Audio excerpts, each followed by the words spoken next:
نبی علیہ الصلوۃ والسلام جنت البقیع سے واپس آئے تو گھر پہنچے تو دیکھا امی عائشہ رضی اللہ تعالی عنہا یوں سر پکڑ کے بیٹھی ہوئی ہیں۔ نبی علیہ الصلوۃ والسلام نے کہا عائشہ کیا ہوا؟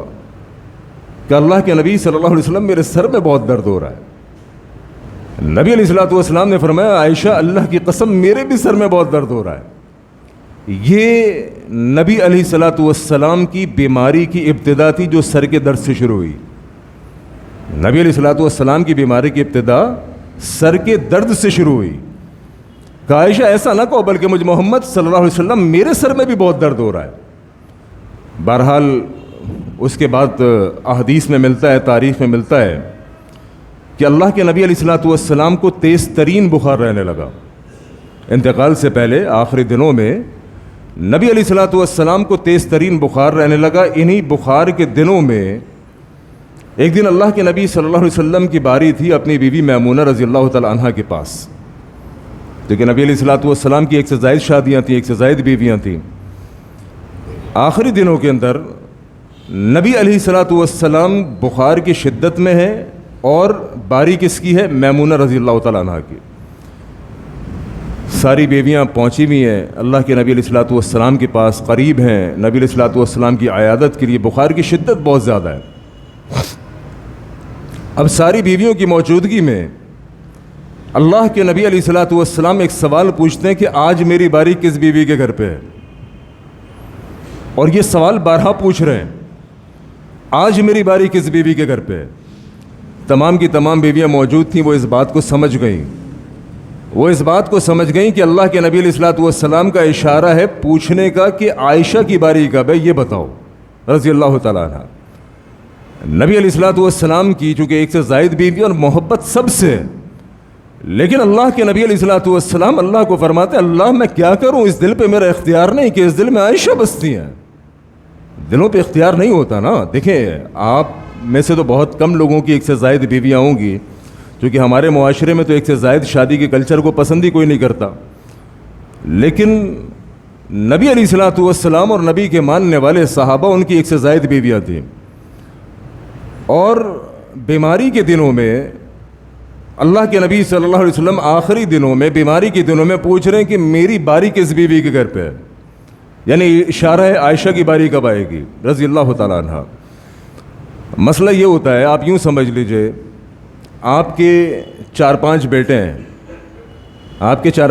ہیں، ان 4-5 بیٹوں میں کوئی ایک تو لاڈلا بیٹا ہوگا نا، جس کے ساتھ آپ کی اٹیچمنٹ زیادہ ہوگی، جو آپ کا زیادہ خیال رکھتا ہوگا، چاہے کہ آپ کو بیٹوں سے سب سے محبت ہوگی، لیکن کوئی ایک لاڈلا بیٹا ہوگا جس سے محبت بہت زیادہ ہوگی، اور وہ اس بنا کے اوپر لاڈلا ہوگا چونکہ وہ آپ کی کرتا بہت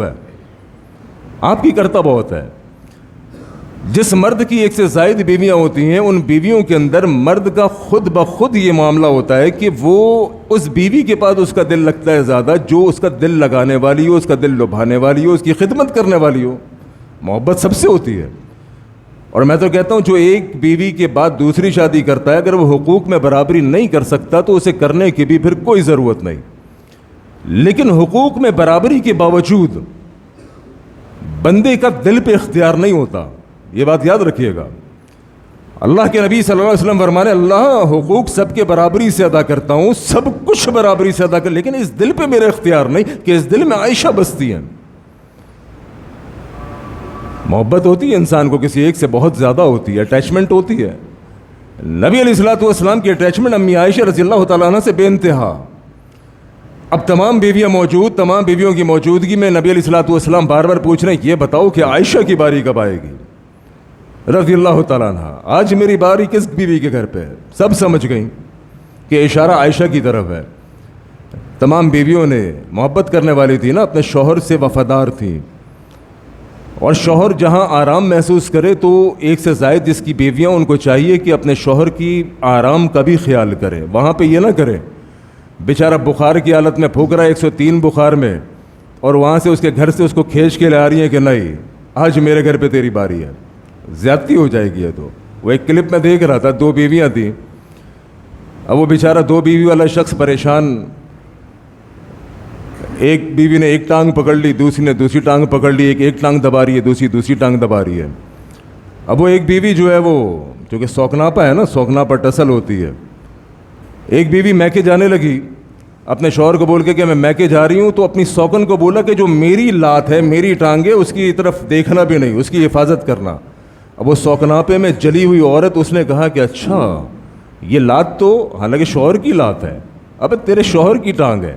اس نے کہا یہ والی لات جو ہے دوسری بیوی دباتی ہے, دوسری بیوی دباتی, تو میں کیا کروں, اس کی ایسی کی تیسی کروں گی. اس نے ڈنڈا لیا, اپنے شوہر کی لات کی دھم دھم دھم بیچارے کو لنگڑا کر دیا سوکناپے کی ٹسل میں, کہ یہ لات, یہ ٹانگ کس کی ہے, دوسری بیوی کی ہے. اچھا دوسری بیوی میکے سے دن پورے کر کے واپس آئی, دیکھا کہ اس نے میری لات کی ایسی کی تیسی کی, اس نے میری ٹانگ, میرے شوہر کی جو ٹانگ میرے ذمہ تھی اس کی ایسی کی تیسی, میں اس کی ٹانگ کی ایسی کی تیسی کروں گی. وہ ڈنڈا اٹھا کے دھما دھم اس کے شوہر بیچارہ دونوں ٹانگوں سے معذور ہو گیا. تو یہ تو بھائی خدشات ہوتے ہیں, یہ سوکناپا بڑی گندی چیز ہے. تو جس بندے کی 2-4 بیویاں ہوں, ان کی بیویوں کو چاہیے کہ اپنے شوہر کے آرام کا بھی خیال کریں کہ وہ ابھی کہاں کمفرٹ ہے. ٹھیک ہے, اگر دوسری بیوی سے اس کی زیادہ انسیت ہو رہی ہے, تیسری سے, پہلی سے, چوتھی, تو ٹھیک ہے, اس کو چھوڑ دیں اس کے حال پر, اس کے آرام کے دنوں میں اس کا خیال کریں. نبی علیہ الصلوۃ والسلام کی تمام محبت کرنے والی بیویاں اللہ کے نبی علیہ الصلوۃ والسلام کو کہتی ہیں, اللہ کے نبی بیماری کے یہ دن جس بیوی کے گھر آپ چاہیں گزار لیں, ہمیں کوئی اعتراض نہیں. یہ ہوتی ہیں بیویاں, وفادار بیویاں, شوہر سے محبت کرنے والی بیویاں. اجازت دے دی اللہ کے نبی, بیماری کے دن جس بیوی کے گھر پہ چاہیں آپ گزار لیں, ہمیں کوئی اعتراض نہیں. نبی علیہ الصلوۃ والسلام اجازت ملی, اجازت ملتی کہ عبد الرحمن یہاں کے کھڑے ہو گئے, علی یہاں کے کھڑے ہو گئے. دونوں کے کاندھوں پہ اللہ کے نبی نے اپنا ہاتھ مبارک رکھا, چونکہ اللہ کے نبی بیمار اتنے زیادہ تھے کہ خود سے چل کے امی عائشہ کے گھر نہیں جا سکتے تھے. ادھر عبد الرحمن کھڑے ہوئے, ادھر علی کھڑے ہوئے, دونوں کے کاندھوں کا سہارا لے کے اللہ کے نبی علیہ الصلوۃ والسلام منتقل ہو گئے امی عائشہ رضی اللہ تعالی عنہا کے گھر پہ. بیماری کی شدت بہت زیادہ, بخار کی حرارت بہت زیادہ. نبی علیہ الصلوۃ والسلام کا یہ حال دیکھے کہ اللہ کے نبی اتنے زیادہ علیل, اتنے زیادہ بیمار کہ خود سے چل کے بھی نہ آ سکے. امی عائشہ رونے لگی اپنے شوہر کا یہ حال دیکھ کے. نبی علیہ الصلوۃ والسلام کی بیماری کو دیکھ کر امی عائشہ رضی اللہ تعالیٰ عنہ رونے لگی. فرماتی ہیں کہ میں نے اللہ کے نبی سے جو کچھ سیکھا تھا, قل هو اللہ احد, قل اعوذ برب الفلق, قل اعوذ برب الناس, فرماتی میں پڑھ پڑھ کے اللہ کے نبی کے ہاتھوں پر دم کرتی اور اللہ کے نبی کے ہاتھوں کو ان کے جسم مبارک کے اوپر پھیر دیتی. بیماری کی شدت تھوڑی کم ہوئی,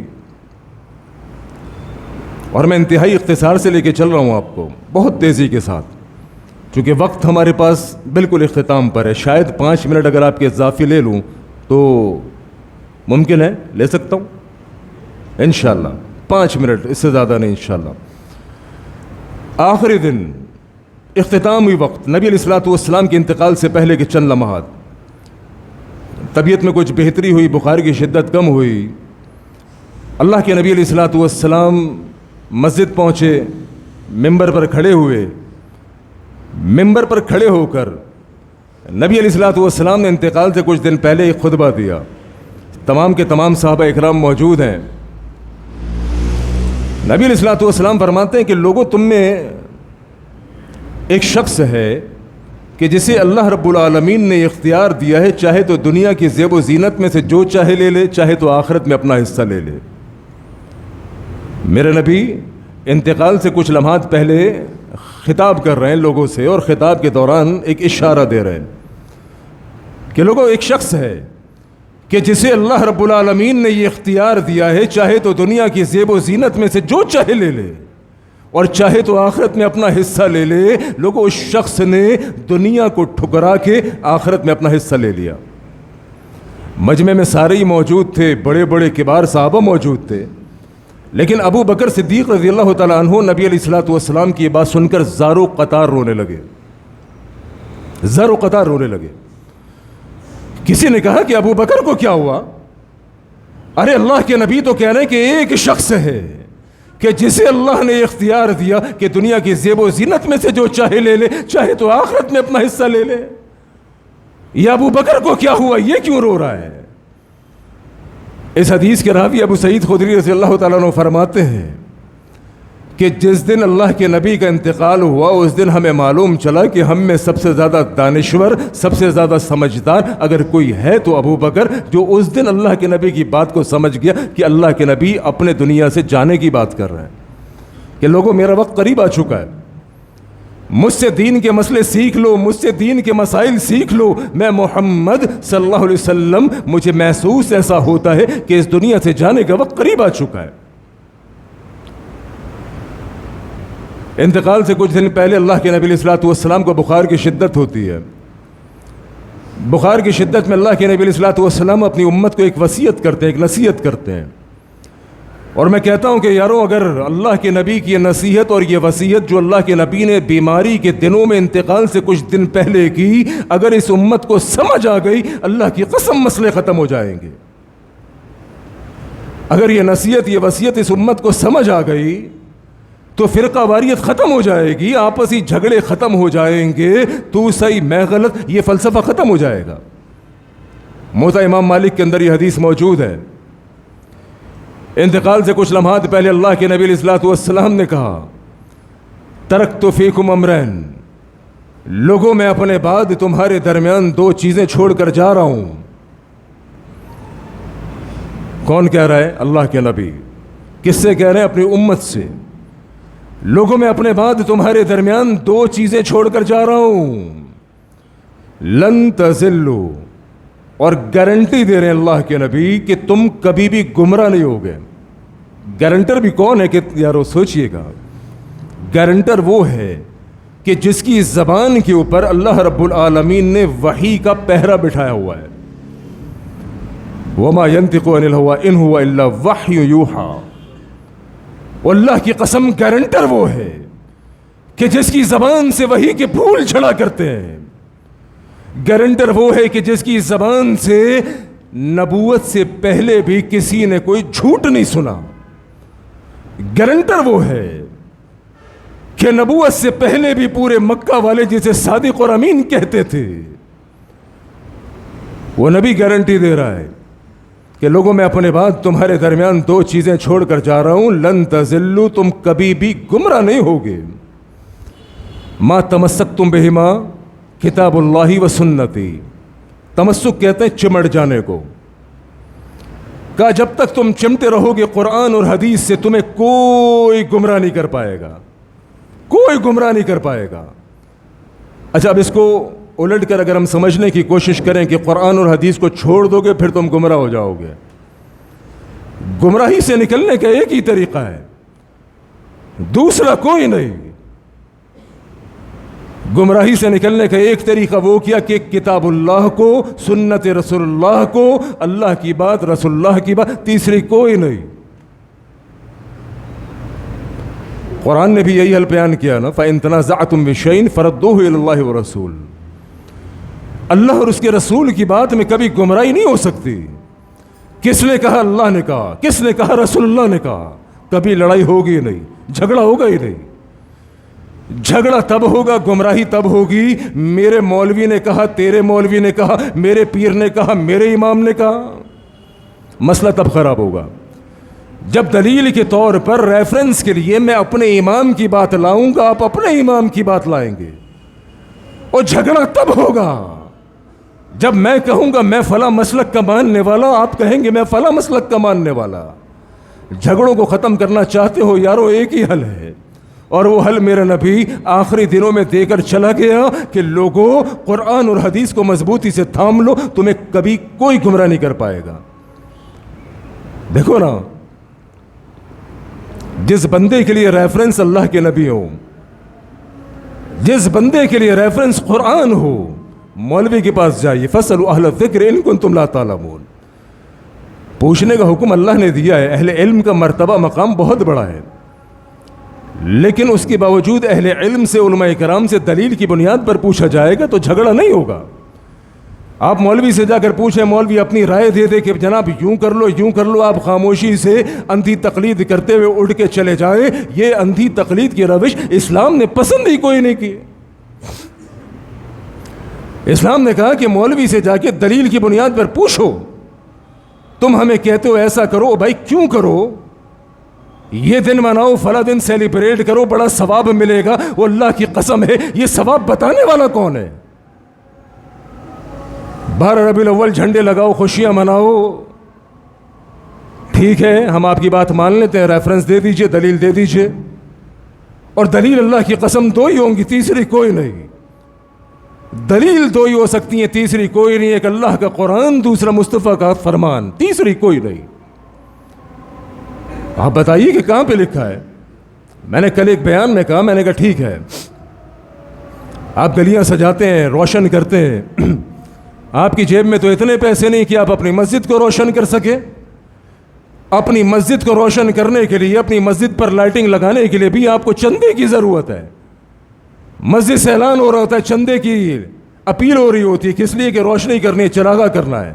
اللہ کی قسم اگر یہ دین ہوتا، نبی علیہ الصلوۃ والسلام نے کیا ہوتا، میں چیلنج کے ساتھ کہتا ہوں کہ اکیلا عثمان پورے مدینہ کو جگمگا دیتا۔ اتنا اللہ رب العالمین نے دیا تھا، اور ساتھ میں خرچ کرنے کا جذبہ بھی دیا تھا۔ آج تو لوگوں کے پاس ہے، خرچ کرنے والا کوئی نہیں۔ عثمان کو کہا، عثمان آج تیرے مال کو اسلام کی ضرورت ہے۔ عثمان نے اتنا دیا، اتنا دیا، نبی بے ساختہ پکار اٹھے، اے عثمان آج کے بعد اب جو چاہے کرے، رب آپ سے راضی ہے۔ اگر یہ چراغاں کرنا، لائٹنگ کرنا یہ دین کا حصہ ہوتا، اکیلے عثمان رضی اللہ تعالیٰ عنہ پورے مدینہ کو، چراغ تو تھے نا ان دنوں یاروں۔ اگر آج بجلی ہے تمہارے پاس، لائٹیں ہیں، تو ان دنوں دیا بھی تھا اور تیل بھی تھا۔ اکیلا عثمان پورے مدینہ کے اندر چراغا کر کے پورے مدینہ کو جگمگا دیتا، لیکن چونکہ عثمان نے دیکھا کوئی نہیں کہ نبی نے ایسا کیا، عثمان نے سنا کوئی نہیں کہ نبی نے اس کا حکم دیا، لہذا عثمان، صحابہ، نبی کسی نے نہیں کیا۔ آپ آگے بڑھ کر کہ آپ کے اوپر وحی نزول ہوا ہے کہ اس دن ثواب کا ایسا کرو، ثواب کون بتائے گا؟ ثواب کا پیمانہ بتانے والا ایک ہی ہے، وہ اللہ کے نبی ہے۔ اللہ کے نبی کے سوا کوئی، چونکہ اللہ کے نبی پر وحی اترتی ہے، نبی بتا سکتے ہیں، اور نبی کے بعد کون بتانے والا ہے؟ کس کے اوپر وحی اتر رہی ہے جو بتا رہا ہے یہ کام کرو، ثواب وہ ثواب؟ نبی کے بعد تو کوئی، پھر جگمگائے گا، پھر گڑمڑ ہو جائے گا سب کچھ۔ 12 وفات کہنے والے 12 جشن ولادت منانا شروع کر دیں گے، کیونکہ ان کے اوپر وحی نازل ہی کوئی نہیں ہوتی۔ کنفیوژن رہے گی کہ 12 وفات ہے، 12 جشن ولادت ہے۔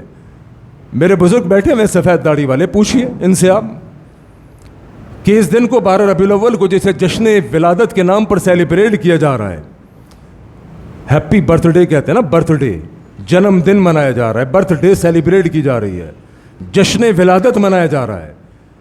یہ میرے بھائی، میرے بزرگ سفید داڑھی والے، ان سے پوچھ کے دیکھ لیجئے گا، اپنے گھروں پر جا کے اپنے باپ دادا سے پوچھ کے دیکھیے گا کہ 12 ربیع الاول کو آپ کے بڑے 12 وفات کہا کرتے تھے۔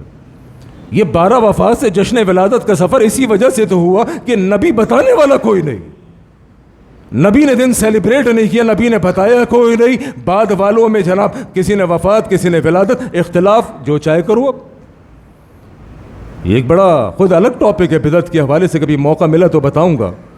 بہرحال آخری دنوں کے اندر نبی علیہ الصلوۃ والسلام